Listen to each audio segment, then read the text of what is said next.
Bueno, es algo como dices, más bien la oficina siempre ha operado así.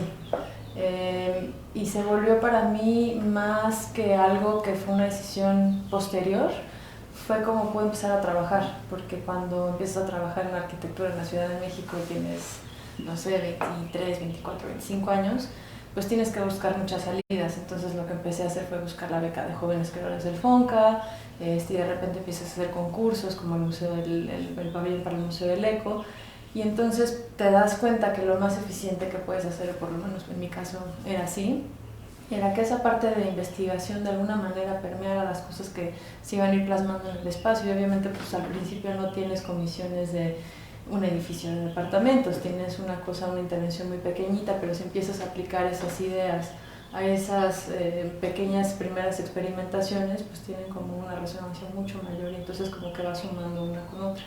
Entonces sí, ahorita en la oficina estamos haciendo de todo. Estamos haciendo un edificio de departamentos en Popotla, que más bien se volvieron como una especie de casa-patio. En lugar de plantearlo como departamentos, se plantean como casa-patio. Estamos haciendo dos casas privadas, una en la costa, otra en la Ciudad de México. Estamos trabajando también con espacios comerciales, estamos haciendo una tienda en Brooklyn, y al mismo tiempo estamos trabajando en dos exposiciones de arquitectura, que esas sí tienen que ver más con este trabajo de investigación. Ahorita tengo la beca de creadores, que ha sido un apoyo increíble para poder también tener ese espacio en la oficina, que de otra manera no se podría dar. Y estamos investigando este tema de la ruina, y ha tenido como varias vertientes. Una parte fue el proyecto de estaciones, que fue el que se presentó en Centro, y que, como decías, pues más bien se volvió esta revisión crítica a un pasado y a una idea de representación nacional, o una idea de representación cultural. Pero también tiene otra vertiente, que estamos haciendo, por ejemplo, un trabajo de investigación con Luciano Concheiro, para hacer como más bien una revisión de los trabajos domésticos y su representación en el espacio, cómo se manifiesta. Entonces estamos haciendo investigación desde el edificio aquí de Reforma de Mario Pani, que además es donde yo vivo, hasta edificios en Polanco, donde está este tema de domesticidad, empieza como a desdoblarse, a generar otro tipo de espacios. Del mismo caso de Casa Barragán, donde hay una casa dentro de una casa, que sigue funcionando como casa, aunque el otro es un museo. Entonces todos estos espacios que empiezan a borrar al otro, en lugar de hacerlo evidente, y que pues al final del día se convierten en manifestaciones que dan en tamaño urbano. Entonces vamos de la célula al espacio urbano. Entonces esa ha sido como otra vertiente.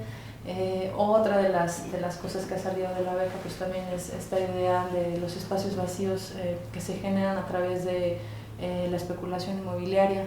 Entonces ha tenido como muchas pequeñas salidas, y que afortunadamente hemos podido ir colocando en diferentes exposiciones o diferentes formatos de publicación o colaboraciones en conversación, como lo hicimos con Luciano, y pues que bueno, del mismo modo pues van alimentando cómo hacemos la arquitectura en la oficina. Creo que tiene que ver con haber aprendido a tomarse ciertas pausas, ¿no? O sea, de pronto, por ejemplo, el caso de la beca CEMEX. Yo había estado trabajando 7 años como arquitecta cuando decidí hacer una maestría, que no es lo típico. La gente como que o sale de la escuela y hace una maestría o ya nunca la hace.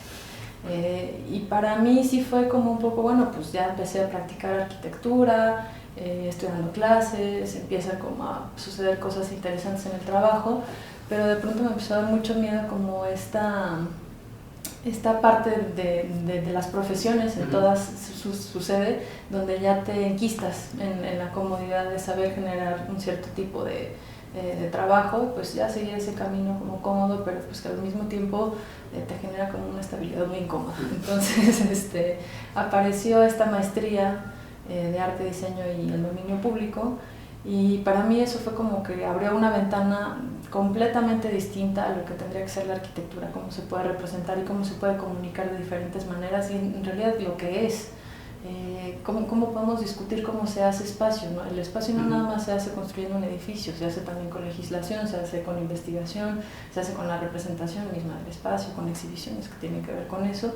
Y entonces pues eso abrió completamente la ventana, porque al mismo tiempo estábamos en construcción en la tallera, entonces tenía como un pie en la realidad, ¿no? De tener que lidiar con una obra que tenía recursos limitados y que estaba pues digamos con muchos actores sucediendo, y y al mismo tiempo en una maestría que pues era prácticamente puro pensamiento y crítica, ¿no? Entonces, pues eso creo que me permitió ver que no estaban divorciadas una de la otra y que se pueden contaminar, como dices, y que más bien se alimentaban y que estaban al final del día muy relacionadas. Entonces de pronto ya empiezas a repensar el formato.